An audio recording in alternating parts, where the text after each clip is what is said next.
ဇလန်းအစမှာတင်မဲ့အစစ်ရန်တစ်ခုဖြစ်သွားခဲ့ပြီးတော့လူတယောက်ပြင်းပြင်းထန်ထန်ဒဏ်ရာရသွားခဲ့ပါတယ်။ရဲကားတွေလူနာတင်ကားတွေနဲ့ရှုပ်ရှက်ခတ်နေပြီးမိုးရီကလည်းအဆက်မပြတ်ရွာသွန်းနေပါတော့တယ်။နောက်ထပ်အတိုက်ခံလိုက်ရတယ်လို့ယူဆရတဲ့ចောင်းသူတစ်ယောက်နဲ့ចောင်းသားတစ်ယောက်လည်းပျောက်ဆုံးနေပါသေးတယ်။ငါကတော့ရှောပါပြီလို့တွေးနေမိပြီးအနှစ်20လုံးလုံးအစားအသောက်တော့တာမဟုတ်ရင်ကျမ်းပြင်ပေါ်ခြေတောင်မချပဲတကူတော်အိမ်တွင်းအောင်းနေခဲ့တဲ့သူကအခုတော့အသက်34နှစ်အရွယ်မှာလူပြိုကြီးဘဝနဲ့ပဲရှောရတော့မှကိုသိလိုက်ရပါတယ်။ဒီလိုနဲ့စေးရုံရောက်လာခဲ့ပြီးတော့သူ့နားထဲမှာလည်းသူနားမလည်နိုင်တဲ့စကားတွေကိုပြောနေကြတဲ့လူတချို့အတန်တွေကိုကြားနေရပါတယ်။ရှောကနီမိုကြေအောင်6ချားတွေကြားနေတာနေမှာပါလေလို့တွေးလိုက်ရင်အ ਨੇ ဆုံးတော့ငါလူပြိုဘဝကနေလွတ်ခဲ့ရင်ကောင်းသားလို့နောင်တတွေတပွေးတစ်ပိုင်းနဲ့ရှောသွားရှာပါတယ်။ဒါပေမဲ့ခဏလေးအတွင်းမှာပဲသူ့မျက်လုံးတွေကိုပြန်ဖွင့်နိုင်ခဲ့ပြီးသူမသိတဲ့အမျိုးသားတစ်ယောက်ရဲ့အမျိုးသမီးတစ်ယောက်ရဲ့ကိုတွေးလိုက်ရပါတယ်။ဒီကောင်ကဘာလားငါ့ကိုတောက်ခွက်လာပြောင်ပြနေတယ်ငါပြင်းပြင်းထန်ထန်ဒဏ်ရာရနေတဲ့လူနာလေးကွဒီကောင်အရေး3ပါးနားမလဲပါလားလို့တွေးနေတော့ကောက်ကြောင်ကြောင်နဲ့အမျိုးသားကီလို100ကျော်လောက်ရှိတဲ့သူ့ခန္ဓာကိုယ်ကိုအေးဆေးပဲမလိုက်ကပလိန်ကောက်နှမ်းလာခဲ့တယ်။နမ်းပြီးသွားတာနဲ့အမျိုးသမီးစီပေးလိုက်ပြီးတော့ဒီအမျိုးသမီးကအချောလေးပါလားနောက်ပြီးတော့တော်တော်လေးကိတ်သားပဲလို့တွေးလိုက်ရင်အဲ့လောက်ကြီးဖော်ထားမှတော့လှမ်းကင်ကျင်လာပြီပေါ့နော်ဆိုပြီးလှမ်းကင်ဖို့လုံးမှာသူ့လက်ကိုသူပြန်တွေးလိုက်ရကအတန်လည်းတောက်ကလေးအတန်နဲ့အော်နေပါတော့တယ်ဒီလိုနဲ့သူ့ကိုယ်သူကလေးတစ်ယောက်ဖြစ်ပြန်လဲမွေးဖွားလာတယ်ဆိုတာသိသွားခဲ့ရပြီးတော့ဘေးပတ်လဲရှောက်ကြည့်နေတော့နောက်ထပ်အမျိုးသမီးတစ်ယောက်ကိုပါထပ်တွေ့လိုက်ရပါတယ်ပုံစံကတော့အင်ဖော်မလေးဖြစ်မယ်လို့ယူဆရပြီးတော့ကောင်းကြောင်ကြောင်နဲ့အမျိုးသားကတော့သူ့အဖေပဲဖြစ်ပါတယ်ဒီလိုဦးကြောင်ကြောင်ကောင်းစီမှာတားလာဖြစ်ရလားဆိုပြီးချိန်ဆနေတော့သူထပ်သိလိုက်ရတာကတော့ဒီလူတွေစကားကိုနားမလည်ဘူးဆိုတာပါပဲဒါပေမဲ့သူ့မိဘတွေရဲ့နာမည်ကတော့ပေါ်နဲ့ဇန်နစ်ဆိုတာသိထားရပြီးအသက်ကလည်း20ကျော်လောက်ပဲရှိမယ်လို့ခန့်မှန်းနေပါတယ်34နှစ်ရှိပြီဖြစ်တဲ့သူ့အတွက်တော့ဒီလောက်အသက်အရွယ်လေးတွေကကလေးတောင်ရနေပြီဆိုပြီးတော့ကတကယ်ကိုမနာလိုတွေဖြစ်မိသားဆိုပြီးထပ်တွေးနေပြန်တယ်ဒါပေမဲ့အချောလေးရဲ့ပေါက်စီကိုတော့လွတ်လွတ်လပ်လပ်ကင်ကျင်တိုင်းကင်လို့ရတော့မှာပါလေတကယ်အကောင်းဆုံးပဲဆိုပြီးလူယုံမှာအပြုံးလေးနဲ့ပြုံးနေခဲ့ကတစ်ဆက်ထဲမှာပဲငါ့အောင်စိတ်မလှုပ်ရှားစေပါလားဘာလို့လဲငါရဲ့အမေဖြစ်နေလို့များလားဆိုတဲ့အတွေးတွေကလည်းဝင်လာနေပါတော့တယ်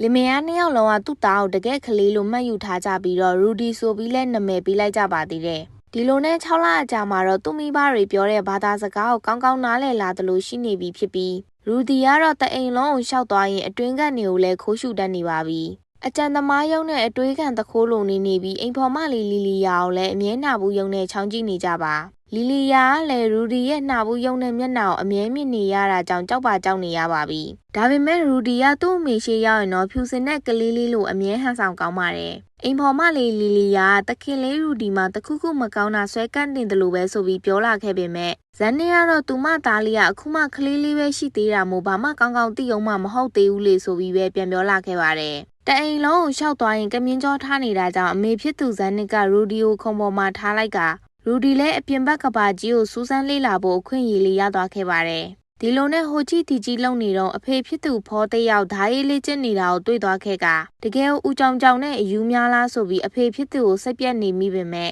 အိမ်ထဲကိုပြန်ကြည့်တော့လေလျှက်စစ်မရှိဂက်စ်လည်းမရှိပဲချက်ပြုံးနေကြတဲ့လူနီယာကိုပါထပ်တွေ့သွားရပြန်ပါတယ်ဒါကြီးကတော့တိတ်ကိုတောချနေသလိုပဲငါဘယ်ခေတ်ကိုများရောက်နေတာပါလေလို့တွေးနေတော့ရူဒီတယောက်ခုံပေါ်ကနေအောက်ကိုပြုတ်ကျသွားခဲ့ရတယ်အမေဖြစ်သူဇန်နစ်နဲ့လီလီယာတို့မှစိတ်ပူသွားပြီးတော့အပြေးလာကြီးကမငိုအောင်ခေါင်းလေးကိုပုတ်ပေးပြီးချောနေခဲ့ပေမဲ့ရူဒီကလည်းနည်းနည်းလေးကိုမှမငိုလာပါဘူးမငိုတဲ့အပြင်ခိုက်မိတဲ့သူ့ရဲ့ခေါင်းတိတ်ပြီးမလှုပ်ရှားစေတာပိုကောင်းလိုက်မယ်နော်မိန်းကလေးရေဆိုပြီးစတောင်စနေပါသေးတယ်ဒီလိုနဲ့ဇန်နစ်လည်းသူ့သားလေးရူဒီခေါင်းသွင်းတန်ရာတစ်ခုခုမဖြစ်ရလေအောင်မန်တန်လေးတစ်ခုလုပ်ပေးမယ်ဆိုကစပွဲခုံပေါ်တင်ထားပေးလိုက်ပါတယ်အမေဖြစ်သူဇန်နစ်ကခေါင်းလေးကိုကင်လိုက်ပြီးတော့မန်တန်တွေကိုစရွတ်နေတာမို့ရူဒီမှလည်းနောက်နေတာများလားဒါကဒီနိုင်ငံရဲ့အုံဖွားပျောက်စေပါရှင်လားအဖေကလည်းကြောင်တောင်တောင်နဲ့ကိုအမေကရောစိတ်ဝေဒနာရှင်လားဟာအတိုက်ခိုက်သမားတင်းအုပ်ဆီယာမကိုလက်ထပ်လိုက်တာများလားဆိုပြီးတယောက်တည်းပေါက်ကြရတွေရှောက်တွေးနေပါတော့တယ်ဒီအချိန်မှာပဲရူဒီတယောက်အမေဖြစ်သူစီကနေကုသခြင်းမော်ဆွမ်းနေကိုမြင်လိုက်ရတာကြောင့်ခဏတာအံ့ဩပြီးငေးကြည့်နေမိပါတယ်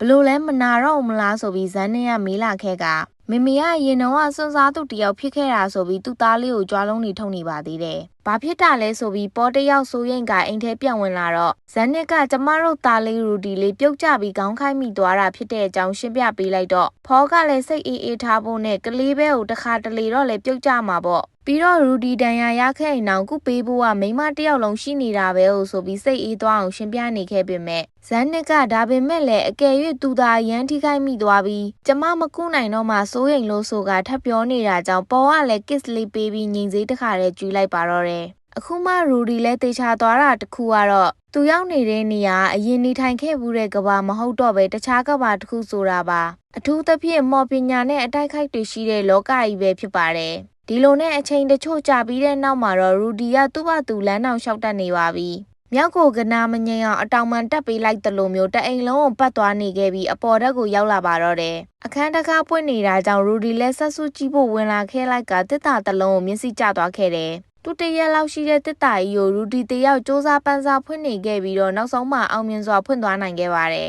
်ရူဒီရဲ့မိဘတွေကအရင်ကဆိုရင်စွန့်စားသူတွေဖြစ်ခဲ့ကြတာကြောင့်သူတို့အိမ်မှာမှော်စာအုပ်တွေရှိပါတယ်စာအုပ်တွေကိုထုတ်ယူပြီးဖွင့်ပတ်ကြည့်ပေမဲ့စာတွေကိုတစ်လုံးမှမဖတ်တတ်နေပါဘူးဒီလိုနဲ့နောက်ထပ်တစ်နှစ်ကုံဆုံးသွားခဲ့ပြီးတဲ့အချိန်မှာတော့ရူဒီတယောက်သူ့ကိုယ်သူစာတွေတောင်ဖတ်တတ်နေခဲ့ပါပြီအဖေဖြစ်သူဖောကတခါတလေကူပြီးဖတ်ပြပေးတာကြောင့်အနည်းနဲ့အများဖတ်တတ်နေခဲ့ပြီးတော့သူ့အမေဇန်းနဲ့အိမ်ဖော်မလေးလီလီယာကလည်းရူဒီရဲ့တိုးတက်မှုတွေကိုအမြဲချောင်းကြည့်နေကြပါမော်စာအုပ်တွေဖတ်ရင်တီးလိုက်ရတာတခုကတော့လူတစ်ယောက်နဲ့တစ်ယောက်ကကိုပိုင်မော်ပညာအစွမ်းချင်းမတူဘူးဆိုတာပါပဲကိုပိုင်မော်ပညာအစွမ်းကိုမွေးကလေးကတတ်မှတ်ပေးပြီးသားမို့ငါရဲ့ဗီဇကအဆင်ပြေပြေအလုပ်လုပ်ပါမလားဆိုပြီးစိတ်ပူနေရှာတယ်ကဲပါထားလိုက်ပါလေစိတ်ပူနေမဲ့အစားအခုပဲစမ်းကြည့်ရင်ရှင်းရှင်းလင်းလင်းသိရတာပေါ့အလိုအဆုံးမှကြီးကျယ်လာတဲ့ရေကောက်ွယ် water ball ဆိုပြီးမော်စာအုပ်ကနေကြီးကမန်တန်ရွတ်လိုက်တာကြောင့်ရေဘော်လုံးတစ်ခုထွက်လာခဲ့ပါတယ်ဒါပေမဲ့ခဏလေးအတွင်းမှာပဲပြုတ်ကျသွားခဲ့ရပြီးမပြန်သွားဘူးလားဟာဒါဆိုရင်လည်းနောက်တစ်ခါထပ်စူးစမ်းကြည့်တာပေါ့ဆိုပြီးပဒင်းပေါက်ပေါ်ခိုးလိုက်ကမော်ဆွမ်းတွေကိုအာယုံစူးစိုက်လိုက်ပါတော့တယ်တဖြည်းဖြည်းနဲ့ရူဒီခန္ဓာကိုယ်ကနေမော်ဆွမ်းအင်းတွေထွက်လာပြီးရေဘော်လုံးတစ်လုံးထပ်ဖြစ်သွားပါတယ်ဒီတစ်ခါမှာတော့ရူဒီတယောက်အံ့ဩနေခဲ့ရပြီးဘာကြောင့်လဲဆိုတော့အခုထိမန်တန်တောင်မရွတ်ရသေးပဲမော်ဆွမ်းတွေကိုအာယုံစူးစိုက်လိုက်ရုံနဲ့ရေဘော်လုံးကထွက်လာတာမို့ပါပဒင်းပေါက်ပေါ်ခိုးနေရကနေရေဘော်လုံးနဲ့အတူပြုတ်ကျလာခဲ့ပြီးတော့ရေတွေဆူကုန်ပါတော့တယ်ဒါပေမဲ့မန်တန်တောင်မရွတ်ရသေးပဲမော်အစွမ်းထွက်လာတာကြောင့်ဘလို့ဖြစ်တာလဲဆိုပြီးနောက်တစ်ခေါက်ထပ်ဆန်းကြည့်ဖို့ပြင်လိုက်တဲ့အချိန်မှာတော့အခုမှမော်ပညာအောင်စသုံးတာမို့ရူဒီတယောက်အားကုန်သွားပြီးတတိလစ်သွားပါတော့တယ်ပြန်နိုးလာတဲ့အချိန်မှာတော့အမေဖြစ်သူဇန်နစ်ရဲ့ရင်ခွင်ထဲရောက်နေပြီးအိတ်ချင်နေရင်လဲတေချာအိမ်ကိုသွားပြီးမှသွားအိတ်တာမဟုတ်ဘူးဆိုပြီးဇန်နစ်ကပြောတော့ငါလက်ခွမ်းထဲမှာပဲတောက်ချက်တော့ကွဲပါပြီလေသေးပေါက်ချမဲ့အရွယ်ထက်လွန်နေပြီကိုတောက်ကျိုးနဲ့ကွာတောက်ကျိုးကိုနဲတာပါပဲဆိုပြီးရူဒီမှာမကြေမနက်တွေဖြစ်နေရှာတယ်နောက်ရက်တွေမှာတော့ရူဒီတယောက်နေတိုင်းလို့လေ့ကျင့်နေခဲ့ပြီးရေဘော်လုံးအများကြီးကိုလည်းမန်တန်တောင်မရုပ်ပဲဇက်တိုက်ဆိုသလိုထုံနိုင်နေခဲ့ပါပြီဒါပေမဲ့လေးဘော်ပြောင်တော့မလုံနိုင်သေးပါဘူးနေ့ရက်တိုင်းကိုပျော်ပျော်ပါးပါးနဲ့ပုံမှန်တိုင်းကုံဆုံးနေခဲ့ပြီးတော့ရူဒီတွေးထဲမှာမော်ပညာတစ်ခုတည်းရတာစိုးမိုးနေပါတော့တယ်စားလဲဒီစိတ်ထိုင်နေလဲဒီစိတ်ရေချိုးလဲဒီစိတ်ပါပဲမန်တန်ရွတ်တာမော်ပညာကိုအလိုလျောက်ထုတ်ပေးစေတဲ့စနစ်များလားမန်တန်ကိုကြတော့အာယုံစူးစိုက်เสียရမလို့ပဲစကလုံးတွေရွတ်ဆိုယုံနဲ့မော်စွမ်းအသုံးပြုလို့ရအောင်ရွတ်တာထင်တယ်အဲ့လိုသာဆိုရင်အကျိုးတော်တော်ရှိတာပဲပထမဦးဆုံးကတင်လို့လွယ်တယ်မန်တန်ရွတ်ယုံနဲ့မော်စွမ်းအသုံးပြုလို့ရတယ်ဆိုတော့ကလူတွေကမော်ပညာကိုသင်ယူရင်မန်တန်ရွတ်ကိုရွတ်ရမယ်လို့တဖြည်းဖြည်းနဲ့ထင်လာကြတာဖြစ်မယ်နောက်ထပ်ဒုတိယတစ်ချက်ကတော့သုံးရတာလွယ်တယ်တိုက်ခိုက်တဲ့မော်ကတိုက်ပွဲမှာသုံးကြတာဆိုတော့မန်တန်ကိုအမြန်ရွတ်လိုက်တာမျက်စိမိတ်ပြီးအာယုံစူးစိုက်နေတာထက်ပိုပြီးမြတ်မှာပဲဆိုပြီးအဖေဖြစ်သူဖော်ကပုံပြင်ဖက်ပြနေတာတောင်ဆရာသမားလေးရူဒီကတော့အတွေးမပြတ်နေပါဘူးဒီလိုနဲ့ဖော်ကအိတ်ချိန်ရောက်ပြီနော်ဆိုပြီးရူဒီကိုသူ့အခန်းထဲပြန်အိတ်ခိုင်းလိုက်ကလင်မယားနှစ်ယောက်ကတော့လေ့ကျင့်ခန်းစတင်ပြုလုပ်နေကြပါပြီဆရာသမားလေးရူဒီကညအိတ်ရင်တော့မော်ပညာကိုလေ့လာနေတော့မှငါရဲ့မော်ဆွမ်းကြီးကြီးလာတာကလည်းအစမ်းကြီးပဲဟာလေ့ကျင့်မှုကြောင့်ရတဲ့ရလဒ်များလားဒါပေမဲ့စူးစမ်းကြည့်ရင်တော့မော်ဆွမ်းမှာသူ့စီးနဲ့သူတော့ရှိအောင်မှာပဲမဟုတ်ဘူးလားဟာငါကြီးလာတာနဲ့အမျှပိုဆွမ်းလာမယ်ဆိုတဲ့သဘောများလားဒါမှမဟုတ်ငယ်ငယ်လေးနဲ့မော်အစွမ်းအသုံးပြုတာနဲ့တင်မော်စွမ်းအားကိုအများကြီးတိုးစေတာလားဆိုပြီးတယောက်တည်းသုံးသက်ချက်တွေထုတ်ကအတွေးကပါကြီးလည်းရောက်နေပါတော့တယ်ဒီလိုနဲ့အဆက်မပြတ်လေ့ကျင့်နေရင်ကနေသူ့မှာတခြားသူတွေထက်ထူးခြားတဲ့ဆိုတာသိလာခဲ့ရပြီးအရင်ဘဝရဲ့မှတ်ညံတွေလည်းရှိနေတဲ့အပြင်အသက်ကလည်း34နှစ်ရှိနေပါပြီဒါကြောင့်ရူဒီကတခြားကလေးတွေစော့ကောင်းနေချိန်မှာမော်ပညာကိုပဲတိုးတက်ပြီးတိုးတက်လာအောင်လေ့ကျင့်မှုတွေအဆက်မပြတ်လှုပ်ဆောင်နေခဲ့ပါတယ်ဘာကြောင့်လဲဆိုတော့မော်ပညာကငယ်တုန်းရွယ်တုန်းကြီးပြင်းနေတုန်းမှလေ့ကျင့်နိုင်ရင်လေ့ကျင့်နိုင်တဲ့လောက်တိုးတက်မှုကလည်းအရာထင်လာမှာဖြစ်တာကြောင့်ပါဒီလိုနဲ့ရဲ့အနေငယ်ကြပြီးတဲ့နောက်မှာတော့ဖောတယောက်ဓာရေးလေ့ကျင့်နေခဲ့ပြီးရွာရဲကကောင်မလေးတွေကလည်းလာကြည့်နေကြပါတယ်စော်ကြည်အောင်ရှိုးပြလို့ကောင်းနေတော့မှပဲဘယ်ရောက်လာမှမသိတဲ့ရေတွေနဲ့လောင်းချခံလိုက်ရပါတယ်တရခန်ကတော့ရူဒီပါ ရူဒီတယောက်သူ့မော်ပညာနဲ့ရေပေါ်လုံးကိုလေးပေါ်ပြောင်းလုံနိုင်နေခဲ့ပါပြီဒီလိုနဲ့မော်ပညာကဘလို့လုံးလဲဆိုတာသိလာရပြီးတော့အခုလေ့ကျင့်နေတဲ့မန်တန်ကဖန်တီးခြင်းအရွယ်စားသတ်မှတ်ခြင်းအချိန်နဲ့ပြစ်ကွင်းကိုသတ်မှတ်ခြင်းအသက်ဝင်စေခြင်းဆိုပြီးအစဉ်စဉ်လှုပ်ဆောင်ချက်တွေရှိပါတယ်အရင်ကပြစ်တဲ့အချိန်ကိုမသတ်မှတ်ပေးမိတော့ဘယ်အောင်မှမရောက်ဖြစ်နေခဲ့တာပါရူဒီတယောက်ရှယ်ပလန်နဲ့ပျော်နေခဲ့ပြီးအချိန်မဆွဲတော့ပဲမော်စွမ်းအားတွေပိုရှိလာပြီးမှအလဲလက်အဆင့်ရှိမော်ပညာကိုလေ့ကျင့်ဖို့ဆုံးဖြတ်လိုက်ပါတယ်ရူဒီတယောက်အလဲလက်အဆင့်ရှိမော်မန်တန်ရွတ်ဆိုလိုက်တာကြောင့်ဘေးပတ်လည်မှာမြူခိုးငွေတွေစုစည်းလာခဲ့ကမန်တန်ရွတ်လို့ပြီးသွားတာနဲ့တပြိုင်နက်စပလက်ဖလိုးဆိုတဲ့ရေမော်ဘောလုံးကြီးရှိနေခဲ့ပါပြီအလဲလက်အဆင့်ရှိမော်ပညာဖြစ်နေတဲ့အပြင်ပထမအချိန်စမ်းသုံးကြည့်တာမို့မထိန်ချုံနိုင်တော့ပဲရေဘော်လုံးကြီးကလွင့်ထွက်သွားပါတော့တယ်ပြစ်အားအရန်ပြင်းလွန်းတာမို့ပရင်းပေါက်ပါကွဲထွက်သွားရပြီးတော့ရေဘော်လုံးကြီးကလည်းအဝေးကြီးကိုလွင့်ထွက်သွားပါတယ်ပောက်ကွဲတန့်ကြောင်အိမ်ရောက်လူတွေစိုးရိမ်တကြီးရောက်လာခဲ့ကြပြီးတော့မကောင်းဆိုးဝါးများရောက်လာတာလားဆိုပြီးဖော်ကထင်နေခဲ့ပါတယ်ဒါပေမဲ့အမေဖြစ်သူဇန်နစ်ကတော့မော်စာအုပ်ကိုတွေးလိုက်ရတာကြောင့်ကောက်ကြည့်နေခဲ့ကရူဒီလက်ချက်မှန်လဲတိသွားရောစိတ်အေးသွားရပြီးရူဒီမဟုတ်မှလွယ်ရောဒီစာအုပ်ကိုအတန်ထွက်ပြီးဖတ်လိုက်မိတာများလားလို့မေးလာခဲ့ပါတယ်ရူဒီမှာလည်းသူ့အမေပြုံးရင်ကြောင်ကြောက်ပါကြောက်နေရပြီးမဟုတ်မှလွယ်ရောမော်စွမ်းအောင်အသုံးပြုတဲ့ကလေးတွေကအန်ဒီရရှိတယ်ဆိုပြီးထိမ့်သိမ်းရေးစခန်းတို့ဘာတို့ပို့တာမျိုးလားမသိဘူးကွာအဲ့လိုမျိုးမဖြစ်ရဘူးလေငါတော့တောက်ပစ်တနာတတ်ပါပြီလို့ရူဒီတယောက်ကြောက်ချီးပန်းနေရှာတယ်ညင်းလို့မရတော့တဲ့အဆုံးမှာဟုတ်ပါတယ်ဆိုပြီးရူဒီတယောက်ဝန်ခံလာခဲ့တော့အမေဖြစ်သူဇန်နစ်မှာရှင်ကြားလိုက်တယ်တော့ကျမတို့ကလေးလေးကတကယ်ကိုညံကြီးရှင်မဲဆိုပြီးအရန်ပြော့နေပါတော့တယ်အခုချက်ချင်းပဲမော်ဆရာတင်တဲ့ဆရာကိုငားလိုက်ကြရအောင်ကျမကလေးလေးကတိတ်တော်တဲ့မော်ဆရာလေးဖြစ်လာမယ်လို့ကျမတေချာပေါက်ပြောရဲတဲ့တွေလုံနေလို့ဖောကမဟုတ်သေးပါဘူးလေနေပါအောင်စိတ်ထိန်ပါအောင်မိမရာတားလေးမွေးရင်ဓာသမားဖြစ်လာရမယ်လို့ဂရိပေးထားတယ်မလားဆိုပြီးညင်းတော့ဇန်နစ်ကလည်းဒီအသက်ရွယ်နဲ့အလဲလက်ရှိမော်ပညာတော်အသုံးပြုနေနိုင်ပြီလေဘာကိုဂရိလဲဂရိဆိုတာရှင်အမြဲတမ်းပြတ်နေကြပဲမလားဆိုကနှစ်ယောက်သားအချင်းချင်းညင်းခုန်နေကြတော့လီလီယာမော်ပညာအောင်မနှက်ပိုင်းဓာရေးကိုနေ့လယ်ပိုင်းသိရင်ရောမကောင်းလားဆိုပြီးအကြံပေးလာခဲ့ပါတယ်ဒါကိုကြတော့ညင်းခုန်နေကြတဲ့လင်မယားနှစ်ယောက်လည်းအချစ်ရေးကလေးရှိမှရန်ဖြစ်တာမကောင်းတော့ဆိုပြီးပြန်တဲ့သွားကြပါတော့တယ်ရဲ့အနေငယ်ကြပြီးတဲ့နောက်မှာတော့ရွာဦးမော်ဆရာတယောက်ရောက်လာခဲ့ပါတယ်ဓာရေးတင်ပေးမဲ့ဆရာကတော့အဖေဖြစ်သူဖောကိုယ်တိုင်တင်ပေးသွားမှာပါဖောကဒီရွာရဲ့တာဝန်ခံဓာသမားဖြစ်ပြီးဒီရွာလေးကလည်းတိုင်းပြည်ရဲ့လုံးဝအစွန်ဖျားနေရလေးမှာရှိနေခဲ့တာဖြစ်ပါတယ်အဲ့ဒါကြောင့်မဲ့ရူဒီတယောက်လာတင်မဲ့သူတောင်ရှိရောရှိပါမလားဆိုပြီးစိုးရိမ်နေခဲ့ပေမဲ့ရူဒီရဲ့မိဘတွေကခဏလေးအတွင်းမှာပဲရှာတွေ့သွားခဲ့ပါတယ်အငိမ့်စားဆွန့်စားသူတွေထဲကအသက်လက်ပိုင်းဒါမှမဟုတ်မောက်ဆိုင်မွေးထူထူကြီးနဲ့အဖိုးကြီးမော်ဆရာတက်တန်းရှိနေပြီဖြစ်တဲ့မန်တန်အသုံးပြုသူလာလျှောက်မယ်လို့ရူဒီရဲ့မိဘတွေကထင်နေခဲ့ပေမဲ့တကယ်ရောက်လာတာကတော့တခြားစီပါပဲမောက်ဆိုင်မွေးကအသာထားပါအောင်သူ့မှာဟိုနေကအမွေးတောင်ပေါက်သေးရဲ့လားမသိဘူးကွာအလဲတန်းကျောင်းသူအရွယ်လောက်လားခြေမိုးနေတဲ့အကြည့်မပြောတတ်မဆိုတတ်ဒီအချက်တွေနဲ့လုံးဝကိုကိုက်နေရောပဲငါသူ့ကိုလက်ထက်ချင်လိုက်တာဆိုပြီးရူဒီကပေါက်ကရတွေရှောက်တွေးနေပါတော့တယ်ဒီလိုနဲ့မော်ဆရာမလေးကသူ့ကိုယ်သူရိုဇီမီဂူရီယာပါဆိုပြီးမိတ်ဆက်လိုက်ကကျမတင်ပေးရမယ့်ចောင်းသားကဘယ်နေရာမှာလဲလို့မေးလာခဲ့ပါတယ်အမေဖြစ်သူဇန်နစ်ကဝမ်းသာတကြီးအဲ့ဒါကဒီသားလေးပါလို့ပြောလာခဲ့တော့ဒီလိုကိစ္စတွေတွေ့ဖူးပါတယ်တချို့တော့ပလက်ကျွတ်နေကြတဲ့မိဘတွေပေါ့သူတို့ကလေးကအရွယ်ရောက်တာမြန်တာနဲ့ပဲပါရမီရှိတယ်ထင်နေကြတာဒီတကောင်လဲအဲ့လိုပဲနေမှာပါလို့မော်ဆရာမလေးရိုဇီကမကြားတကြားပေါက်ဖောက်နေတာကြောင့်ဘာပြောလိုက်တာလဲမေးတော့ဘာမှမဟုတ်ပါဘူးဆိုပြီးပြောင်းညင်းပါတယ်ဒီတစ်ခုပဲဒီကလေးကမော်ပညာရဲ့ theory ကိုနားလည်နိုင်ရဲ့လားလို့စိတ်ပူမိသားပြောတော့စိတ်မပူဖို့နဲ့ကျမတို့ရူဒီလေးကတိတ်ကိုအံ့ဩဖို့ကောင်းတာဆိုပြီးဇန်နစ်ကပြောနေလို့နားလဲပါပြီလုံနိုင်သမျှတင်ပေးပါမယ်လို့ပြန်ဖြေလိုက်ရပါတော့တယ်ဒီလိုနဲ့စတင်လေ့ကျင့်သင်ကြားပေးဖို့ရူဒီကိုအိမ်ရှိလိုက်လာခိုင်းပါတယ်ဒါကိုကြတော့အပြစ်မထွက်ရဲတဲ့ရူဒီမှာကြောက်ချီးပန်းနေရပါပြီမော်ဆီယာမလေးရိုဇီကမော်ပညာကိုအကျယ်ဖြန့်ရင်၃မျိုးရှိတဲ့အကြောင်းနဲ့အဲ့ဒီ၃မျိုးကတော့တိုက်ခိုက်ခြင်းမော်ကုသခြင်းမော်နဲ့ဆင့်ခေါ်ခြင်းမော်တို့ဆိုပြီးရှိပါတယ်တခုချင်းစီကိုမှနောက်ထပ်9ဆင့်အထိထပ်ခွဲလို့ရပါသေးတယ်အခြေခံအလယ်လက်အဆင့်မြင့်မြတ်တော်ဝင်အင်ပါယာအဆင့်နဲ့ပြိုင်ဘက်ကင်းအဆင့်တို့ပဲဖြစ်ပါတယ်နောက်ပြီးတော့မော်ကိုအသုံးပြုနိုင်ဖို့အတွက်မော်စွမ်းလိုအပ်တဲ့အပြင်ကိုယ်တိုင်ပိုင်ဆိုင်ထားတဲ့မော်စွမ်းကိုအသုံးပြုနိုင်ဖို့အတွက်အရင်ဦးဆုံးလေ့ကျင့်ရမှာဖြစ်တဲ့အကြောင်းမော်ဆီယာမလေးရိုဇီကတေချာရှင်းပြပေးနေခဲ့ပါတယ်ပထမဦးဆုံးမန်တန်တစ်ခုကိုတရုတ်ဖော်ပြသွားမှာမို့နောက်ကနေလိုက်ရွတ်ပေးပါဆိုပြီးပြောတော့မန်တန်ကမရှိမဖြစ်လိုအပ်တာလားလို့မေးခွန်းထုတ်လိုက်ပါတယ်ဒါကိုကြတော့ရိုဇီတယောက်စိတ်ပြက်နဲ့တေချာတာပေါ့လို့ပြန်ဖြေလိုက်ကမန်တန်တွေကိုစတင်ရွတ်နေပါတော့တယ် မန်တန်ရွတ်ပြီးသွားတာနဲ့အခြေခံအဆင့်ရှိရေပေါ်လုံးကိုအားပြင်းပြင်းပြပြလိုက်ပါတယ်အားပြင်းလွန်းတာကြောင့်တစ်ပင်မှာကျိုးကျသွားပြီးရူဒီကဆရာမကြီးအဲ့ဒါမေကြီးကျိုးကျိုးဆဆနဲ့စိုက်ထားရတဲ့အပင်လေးဆိုတော့စိတ်ဆိုးတော့မယ်ထင်တာပဲဆိုပြီးပြောလာခဲ့ပါတယ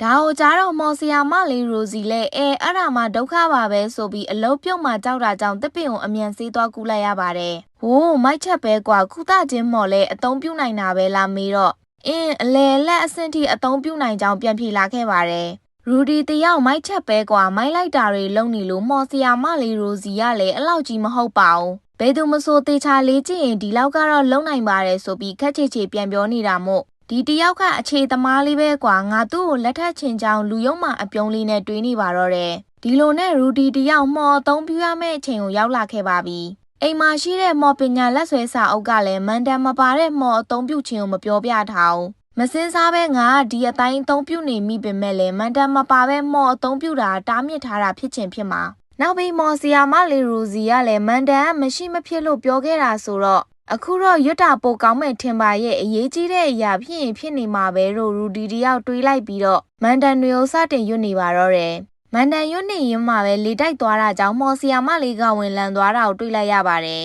်မန်တန်ရွတ်နေတာရက်သွားခဲ့ပေမဲ့ရေပေါ်လုံးကတော့အရှိန်ပြင်းပြင်းနဲ့ရှေ့ကိုဆက်သွားပြီးတစ်ပင်ထက်ကျိုးကျသွားပြန်ပါတယ်ရိုစီကမန်တန်ကိုဖျက်ချပလိုက်တာပဲအမြဲတမ်းဖျက်ပြောနေကြပဲလားမေးတော့အမြဲတမ်းကတော့ကြော်ပစ်လိုက်တာဆိုပြီးရူဒီကရှင်းပြလိုက်ပါတယ်ဒါကိုကြားတော့ရူစီလဲလန့်သွားခဲ့ရပြီးအကုန်လုံးအောင်ကြော်ပစ်လိုက်တယ်ဆိုတော့ကဒီတယောက်ကတော့လေ့ကျင့်ပေးဖို့ထိုက်တာမှာပဲဆိုတာသိသွားခဲ့ရပါတယ်ရူဒီလဲဒါပေါ့ငါဆရာကြီးပဲအထာနဲ့ကျင်းနဲ့နေတုံးရှိသေးတဲ့တစ်ပင်ကျိုးသွားတာကြောင့်ဇန်နစ်မှာမော်ဆီယာမလေးရူစီရဲ့ကျမရဲ့တစ်ပင်တွေကိုတော့အစမ်းသက်ခံအဖြစ်မသုံးပါနဲ့လို့အော်ခံလိုက်ရပါတယ်တောက်ကျိုးတွေနဲခဲ့ပြီးပဲမနှက်ပြန်ဆိုရင်အလုတ်ဖြုတ်ခံရတော့မယ်ထင်ပါရဲ့ဆိုပြီးဝမ်းနေနေလို့ရူဒီကဆရာမကြီးတားတောင်းမှန်ပါတယ်နော်ကျွန်တော်ကြောင့်နဲ့အခုလိုအော်ခံလိုက်ရတာတေစမ်းအနှစ်20လောက်စကားမပြောဘဲနေလာခဲ့တော့ဒီလိုချိန်နေဆိုဘာပြောရမှန်းမသိတော့ဘူးကွာမဟုတ်သေးပါဘူးစဉ်းစားစမ်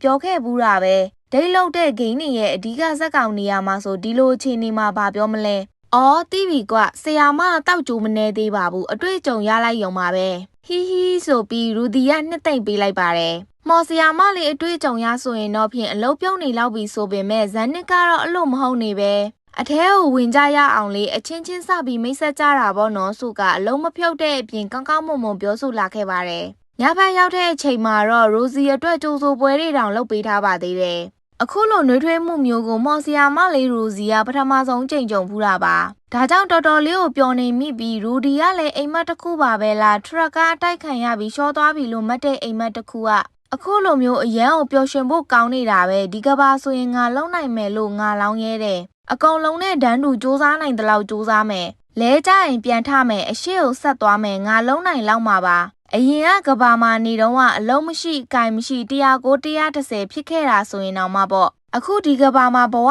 အသစ်ကိုပြန်စပြီးအရာအလုံးကိုလည်းကြိုးကြိုးဆဆတင်ယူမဲ့အပြင်တီတန့်အသက်ရှင်နေထိုင်သွားမယ်မော်ပညာကိုလည်းတစ်ဖက်ကန်းထိတိုးတက်နေအောင်လေ့ကျင့်မယ်လို့ဆုံးဖြတ်လိုက်ပါတော့တယ်မိဘနှစ်ယောက်အတွက်ဇာပနပွဲကျင်းပပေးနေတာတောင်လူတစ်ယောက်ကမရောက်လာခဲ့ပါဘူးမရောက်လာတဲ့သူကတော့သူ့အခန်းထဲမှာတယောက်တည်းဇက်ကားကြည့်နေရင်စော့ကစားနေခဲ့ပါတယ်ဇာပနပွဲကပြန်လာကြတဲ့သူတွေလည်းဘစ်စဘောတုတ်ကြီးကိုကင်လာကြပြီးတော့အိမ်မှာရှိနေတဲ့လူတစ်ယောက်ရဲ့အခန်းထဲကိုဝင်လာကြပါတယ်အဲ့ဒီလူရဲ့ပစ္စည်းတွေကိုလည်းဖျက်ဆီးလိုက်ကြပြီးအိမ်ပေါ်ကနေနှင်ချပလိုက်ပါတော့တယ်ဒီဇက်လန်ရူဒီရဲ့အရင်ဘဝဖြစ်ခဲ့ပြီးငါဘာများမားလို့အိမ်ပေါ်ကနေနှင်ချခံလိုက်ရတာလဲဆိုတာကိုနားမလည်နိုင်ဖြစ်နေခဲ့ရတယ်ဒီလိုနဲ့ပဲစိတ်ပြက်လက်ပြက်နဲ့လမ်းမပေါ်ထွက်လာရင်ကျောင်းသူတစ်ယောက်နဲ့ကျောင်းသား2ယောက်စကားများနေကြတာကိုတွေ့လိုက်ရပြီးတစ်ဖက်ကလာနေတဲ့ထရက်ကားကိုလည်းမြင်လိုက်ရပါတယ်။အန်ဒီရများတဲ့ဆိုပြီးဝင်ကယ်ပေးဖို့အပြေးသွားလိုက်ပေမဲ့ရလက်အနေနဲ့ကတော့ထရက်ကားတိုက်ခံလိုက်ရကချက်ချင်းဆိုသလိုနောက်ဘဝကူသွားတော့တာပါပဲ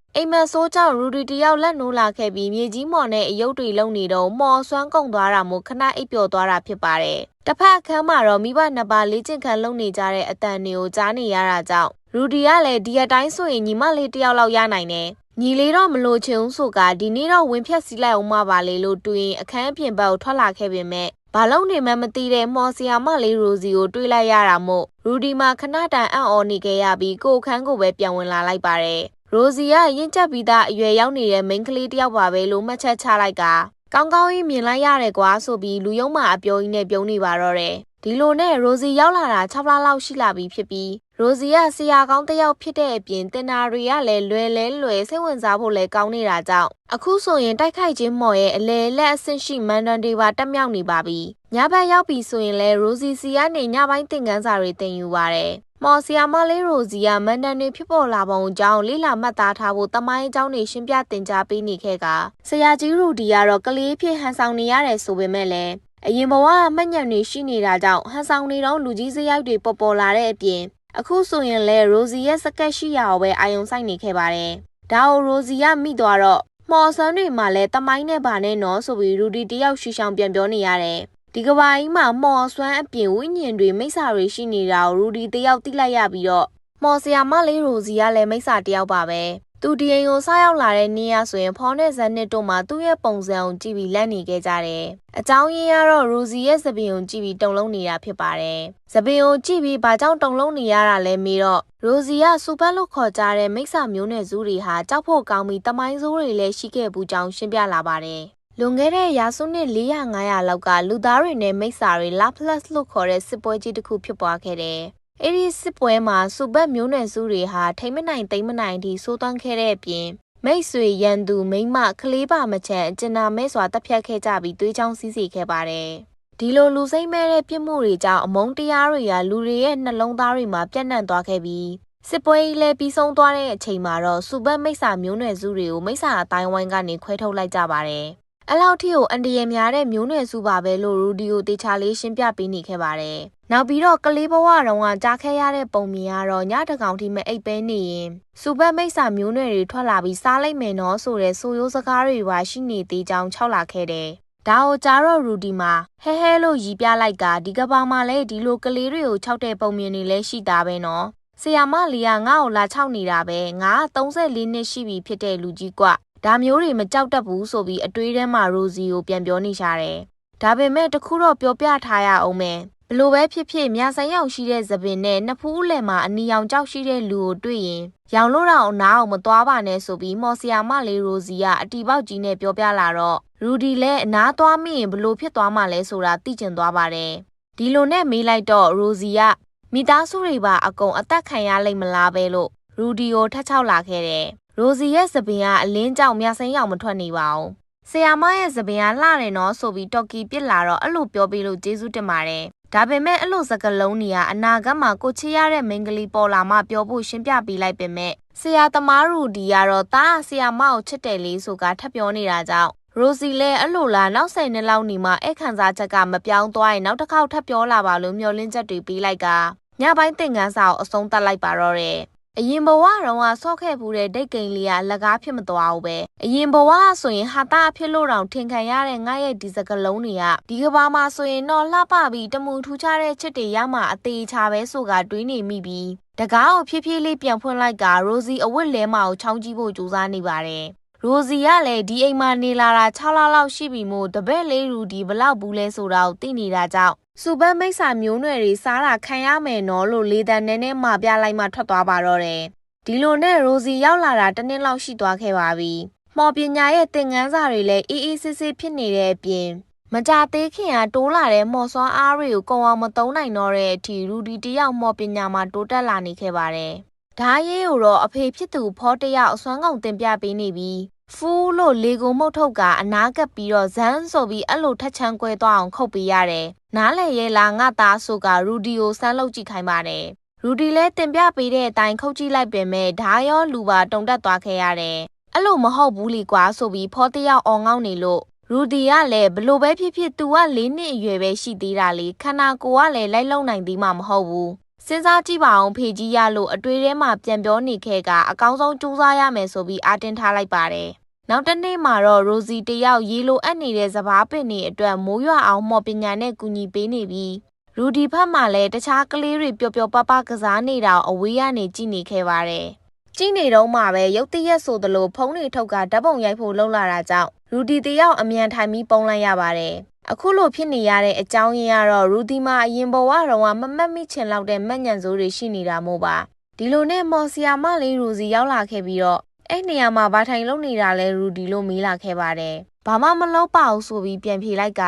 ရိုစီကသူမရဲ့မွေးရမည်ဆိုရင်အခုလိုမျိုးမျက်တပင်တလေတောင်မပေါက်နေပါဘူးဒါကြောင့်မို့ဒီရှုခင်းလေးကိုကြည့်ရတာဘလို့ခံစားရတယ်ဆိုတာမဖော်ကျူးတက်လောက်အောင်ပါပဲဆိုပြီးရိုစီကပြောပြနေပါတယ်ဒီလိုနဲ့နှစ်ယောက်သားတခဏတိတ်ဆိတ်သွားကြပြီးတော့ဆရာမရေကျွန်တော်အခုခိုက်တန့်လေးမှတကယ်ကိုပြောတယ်ဒီလိုနေ့ရက်တွေနေ့တိုင်းရှိစေခြင်းနဲ့အကြောင်းရူဒီတယောက်ပြောပြလာခဲ့တော့ရိုစီကဟိုကိုကြည့်လိုက်ပါအောင်အဲ့နားလေးကတောင်တန်းတွေကိုတွေ့ရတယ်မလားလို့မေးလာခဲ့ပါတယ်ရူဒီကလည်းဟုတ်တွေ့ရပါတယ်ဗျအဲ့ဒါငကနီတောင်တန်းတွေပဲဆိုပြီးပြန်ဖြေလိုက်တော့အဖြေမှန်တဲ့အကြောင်းနဲ့တေချာလေးလာထားတာပဲဆိုကဒီကနေဟိုတောင်ပိုင်းထိအဲ့ဒီတောင်တန်းတွေအကျော်မှာရာနိုဝါဆိုတဲ့တိုင်းပြည်ရှိတယ်စောင်းတွင်းဆိုအရန်ချမ်းအေးပြီးနှင်းတွေထူထပ်တဲ့တိုင်းပြည်မျိုးဖြစ်ပါတယ်နှင်းမုံနေဆိုဒီလောက်ကြီးအထိကိုရှိတယ်တွေရှင်းပြလိုက်တော့ရူဒီလည်းစိတ်ဝင်စားသွားခဲ့ပါတယ်ရာနိုဝါမော်ကျောင်းတော်ကတလောကလုံးမှာအကောင်းဆုံးမော်ကျောင်းတော်ပဲဖြစ်ပြီးနောက်ဆုံးပေါ်သင်ခန်းစာတွေကိုသင်ကြားပို့ချပေးကြပါတယ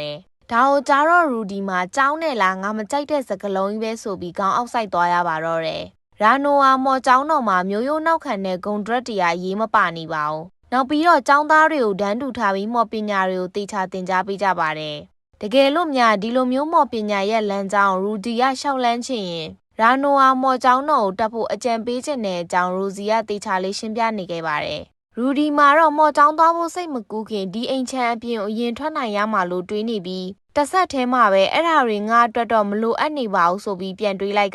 အဲเจ้าကိုသွားတတ်စရာအောင်မလိုအပ်တာပါဗျာကျွန်တော်ကဆီယာမရိုစီနဲ့တင်လုံလောက်ပါတယ်လို့ရူဒီတယောက်ထုတ်ပြောလာခဲ့တော့အဲ့လိုစကားမျိုးမပြောပါနဲ့လားရူဒီကငါ့ကိုလွယ်လွယ်နဲ့ကြော်လို့ရတယ်ကိုထက်တာတဲ့လူကဆရာလို့ခေါ်တာမျိုးမလိုချင်ဘူးဆိုပြီးရိုစီကတေချာလေးရှင်းပြပေးလိုက်ကရူဒီလေးတနေ့ကျရင်နားလဲလာမှာပါလို့ထပ်ပြောလာခဲ့တော့ရူဒီလဲကြောင်တောင်ဖြစ်သွားခဲ့ရပါတော့တယ်ဒီလိုနဲ့ရိုစီတယောက်အိမ်ထဲကိုပြန်ဝင်လာခဲ့ပြီးသူ့ကိုဆီယာမလို့မခေါ်စေချင်တဲ့အကြောင်းရင်းကတော့ရူဒီလိုမျိုးမော်မန်နံမရွတ်ပဲမော်ဆွမ်းမသုံးနိုင်တာကြောင့်ပါရိုစီရောက်လာတာတစ်နှစ်ခွဲလောက်ရှိသွားပြီဖြစ်ပြီးဒီတိုင်းပြည်မှာတစ်နှစ်တစ်ခါမွေးနေ့မလုပ်ပဲ9နှစ်မှတစ်ခါမွေးနေ့ပွဲကြီးကျင်းပပေးတဲ့ကိစ္စမျိုးရှိကြပါတယ်9နှစ်10နှစ်15နှစ်တို့ဖြစ်ကြပြီးတော့15နှစ်ပြည့်အရွယ်ရောက်ပြီလို့သတ်မှတ်ပြီးအရွယ်ရောက်မွေးနေ့ပွဲကြီးကျင်းပပေးကြပါတယ်အခုရူဒီကတော့အသက်9နှစ်ပဲရှိသေးပြီး9နှစ်ပြည့်မွေးနေ့ကပျော်ရွှင်စရာကောင်းနေခဲ့ပါတယ်အဖေဖြစ်သူဖောကဓာတ်နဲ့အကွက်တွေပြနေပြီးမွေးနေ့လက်ဆောင်အဖြစ်လဲဓာတ်တစ်ချောင်းလက်ဆောင်ပေးလာခဲ့ပါတယ